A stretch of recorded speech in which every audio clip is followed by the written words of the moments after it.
Today we're starting chapter 4, and chapter 4 is about transformations on the coordinate plane and just transformations in general. And so these are 4 words and 4 types of transformations we're going to be talking about. So take a minute and see if you can figure out what each of these mean. Translation, rotation, reflection, and dilation. And that's what we're going to be talking about. So again, just take a minute, reflect, see if you can come up in your head with what these mean. Okay. A transformation is a change in position, shape, or size of a geometric figure. Okay, the only one that's going to change size is a dilation, which is the only one that is not on here, and it's the last one we're actually going to talk about in the chapter. But these are the first 3 we're going to talk about. And so the reflection is over a line of reflection. A translation is a movement like a slide, so it's not changing the orientation at all. And a rotation is rotating the figure around a point. Okay, see if you can identify which of these 3 transformations goes with which of those 3 that we just talked about. There is a reflection, there is a translation, and there is a rotation. So which one is which? Okay, this first one is the translation, or the slide. Second one, and you'll know it's a reflection because it's over the line of reflection. And there's a point here, which is the point of rotation. So this is a rotation. Okay? So we're going to talk about 2 different types of transformations. In this first part of the chapter, we're going to focus on rigid transformations. And a rigid transformation does not change the size or shape of a figure. It just changes the orientation, okay? Or the position. And so these all rigid transformations produce congruent figures. And the rigid transformations we're going to talk about are translations, rotations, and reflections. Okay, the only non-rigid that we're going to talk about, which does not produce a congruent figure, is a dilation. Okay, so there are some words we use when we're talking about transformations, and the first 2 are preimage and image. So the preimage is the original. It's like the starting point. And then the image is the result. So after we've translated, rotated, reflected, then there's the image. And the preimage is what we started with, what we moved, okay, or changed. And when we're talking about transformations, we use the word isometry. And the word isometry means it's a transformation when the image and the preimage are congruent. Okay, so it didn't change the size or shape. So really, translations, rotations, and reflections always produce isometries. They are rigid transformations. The only one that will not produce an isometry is going to be a dilation. Okay? All right, so we're going to look here and decide whether these are isometries. So remember, they need to be congruent. Same size, same shape. This is not an isometry, okay, because they are not congruent figures. So they're not congruent, so it's not an isometry. Okay, this is an isometry because they are congruent. Those 2 figures are congruent. It's been rotated, actually. So the transformation that's been performed here on this buffalo is a rotation. So those are an isometry. Okay, so we're going to focus on 2 specific types of transformations today. The first one is a translation. A translation moves every point the same distance in the same direction, okay?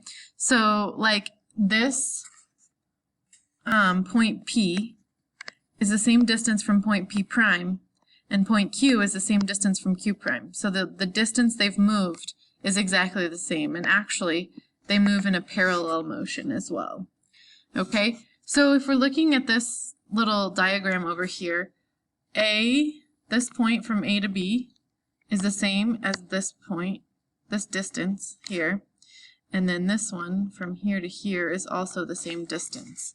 okay, because it's a translation. And so you move all the parts or all the points, which means this part of the tree is also the same distance here. So all of those segments that I just drew should be the exact same length because those are all the same movement. It's a translation. So A, B, and E are translations of each other. So you can slide A onto B or E and vice versa with those. And then C and D are also translations of each other. But A is not a translation of C because you can't slide C to make it overlap perfectly with A, okay? So now we're going to talk about translations here, okay? And so when we're talking about translations on the coordinate plane, we talk about rules for the translations, okay? And the rules just tell us how to move those. So what we're going to do is we're going to look at this figure here. And so we're going from the pre-image of ABC to the image of A prime, B prime, C prime. And so when we write a rule, we're just saying how much is moving in the X direction and then in the Y direction. So this specific translation is going back 4 or minus 4 in the X direction and up 1 in the Y direction. Okay. And then we're going to graph a quadrilateral here, and then we're going to look at its image after the transformation. So we can actually use the rule, so x plus 3 and y minus 1, to move quadrilateral ABCD, and that means that it's moving to the right 3 and down 1. So I'm going to pause this, and I would love it if you paused it and actually graphed this on your own piece of paper, or on the notes if you printed out the notes. But I want you to graph these points and then we will translate it here. Okay, so here's the graph of quadrilateral ABCD. And then we're going to move the entire thing to the right 3 units and down 1. So the best way to do that is to do with each individual vertices. So I'm going to take point A and I'm going to go 1, 2, 3, 1. And so this is A prime. And then I'm going to do the same thing here. 1, 2, 3, 1. B prime. 1, 2, 3, 1. C prime. 1, 2, 3, 1. D prime. And then I can connect that. It should be a congruent figure, just translated to the right 3 and down 1. Okay, the other type we're going to talk about today is a reflection. Okay, a reflection, we always are reflecting over a line of reflection, and the distance after the reflection should be the same with P to P prime. So the point that you're reflecting should be the exact same distance from the line of reflection as the original, okay? And they're always at a right angle. You can see this from the movement should be at a right angle when you do that reflection. If the point is on the line, the reflection is the same point. So, if you want to try this, think about this figure. Think about how far away everything is from the line of reflection. Think about what the baseball would look like. Which way would the laces be facing? How would this guy's eye look? How would the face look? And then go ahead and try and draw these or think about what that would look like after you reflect it over the line. And I'm going to show you what mine will look like as well.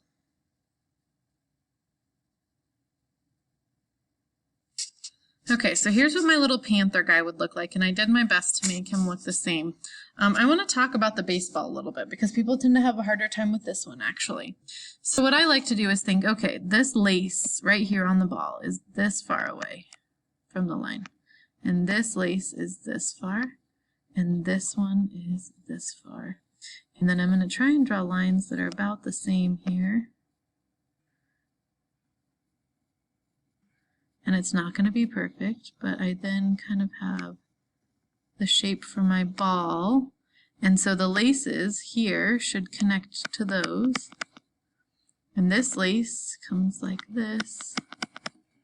And so the baseball's actually facing the other direction, okay? A lot of people will try and translate this and not have the laces facing the correct direction. Okay. Let's do some practice with reflection. So we're going to graph point C here, and we're going to then try and reflect it in the X. So negative 2, 0 is C.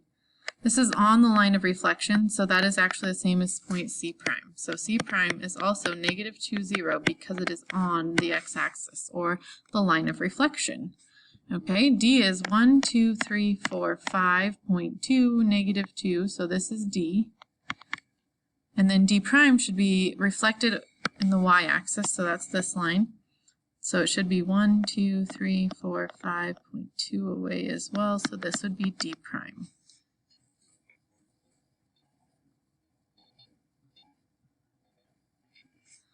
All right, and then we have E that's 1, 2, 3, 1, 2, 3, 4. We're going to use this one to start for C and for D. So the line x equals 2 is where a line, a vertical line, where x equals 2 on the x-axis. And so it's 1 away from that line, so E prime would be right here, which is at the point 1, 4. So it's 1 away and 1 away.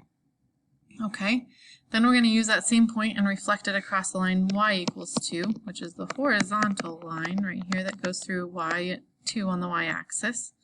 So it's 2 away from that line of reflection, so it should be 2 away down here. So I'm going to call this E double prime since we used the same point twice. And so that is at the point 4, 0. 3. Try 3, 0, Miss Bab. Come on, man. Okay.